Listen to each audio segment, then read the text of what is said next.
So Ramadan is right around the corner, and it's so easy to get wrapped up in all the logistics, right? The schedules, the meal prep.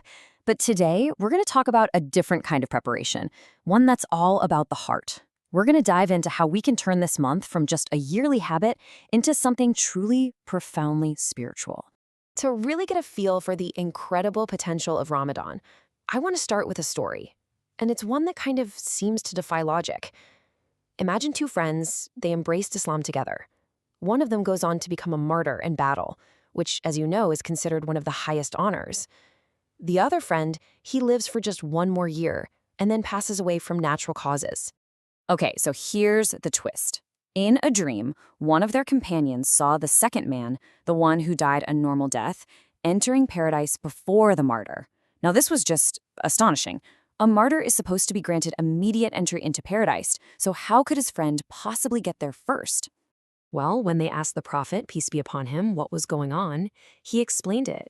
In that extra year of life, that second man had experienced one more Ramadan.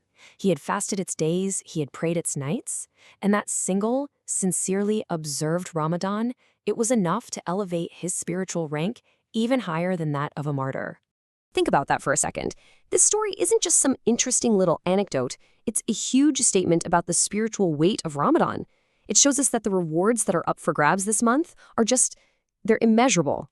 They can literally transform our entire spiritual standing.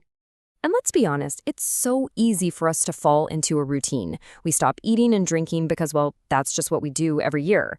But this story shows us that if we approach it like it's just a checklist, we risk missing the real treasure.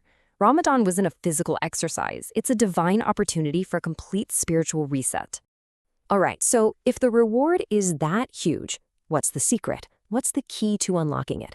Well, the answer is crystal clear. The most important prep work we can do isn't stocking the pantry, it's strengthening our hearts. It all boils down to one single foundational concept. This right here, this is the formula.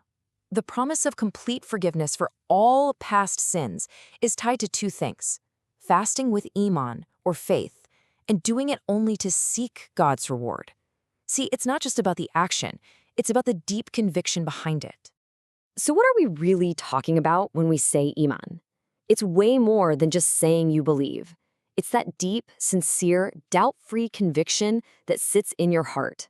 It's the engine that powers every single act of worship and gives it meaning. It's knowing for sure that you are doing this for God and God alone.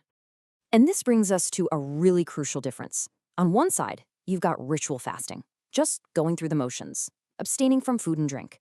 But on the other side, you have fasting with iman. This is a total commitment.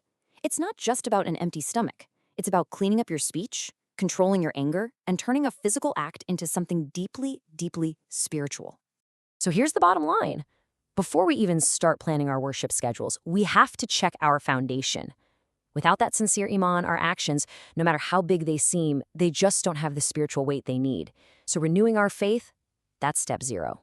Okay, so once we've got that foundation of faith sorted out, how do we actually translate that into our daily lives?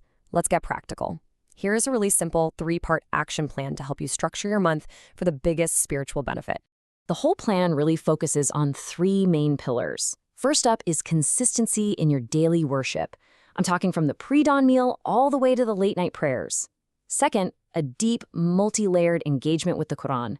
And third, channeling all that faith outward through real acts of kindness and service. Let's dig a little deeper into that Quran piece. The goal here is total immersion. Try to connect with it on 3 different levels. First, through your own personal recitation, try to complete it once. Second, by listening to a guided explanation, a warraich Quran, to really get the meaning. And third, by just hearing it recited during the Tarawih prayers at night. And that third pillar, kindness, what does that actually look like day to day? It can be so simple. Feeding someone, and that includes your own family. Helping out a neighbor, and maybe the toughest one when you're fasting, actively controlling your temper even when someone is trying to provoke you. Remember, the fast is meant to train our whole character, not just our stomachs. So this brings everything full circle, right back to our central theme. We've got the action plan, but what's the secret ingredient that makes it all work? It's the internal state. It's the intention behind every single thing you do. Ramadan is first and foremost the work of the heart. You know, you could literally check off every single box on our list, but if your heart isn't in it, the impact is just not the same. The real transformation happens when our actions are powered by a genuine desire to please God. The attitude we bring to our worship is every bit as important as the worship itself. But I know what some of you might be thinking. What about me? I have to work or study or take care of my family during Ramadan. It can feel like you're at a disadvantage, but there's a beautiful principle for this. Extra effort brings extra reward. The hardship you're going through, that's not a barrier. It's actually a multiplier for your blessings. And this is the amazing part. This is how you put that principle into practice every single day. Waking up to prepare the pre-dawn meal for your family, that's an act of worship. Dragging yourself to work to provide for them while you're fasting, that's an act of worship too. When you frame these duties with the right intention, your entire day turns into one big opportunity for reward. So as this blessed month gets closer, the key question isn't just, what will I do, but how will I do it? The greatest preparation we can do happens on the inside. It's all about renewing our faith, purifying our intentions, and just opening ourselves up to the incredible mercy and forgiveness this month offers. The opportunity is coming. How will you prepare your heart to meet it?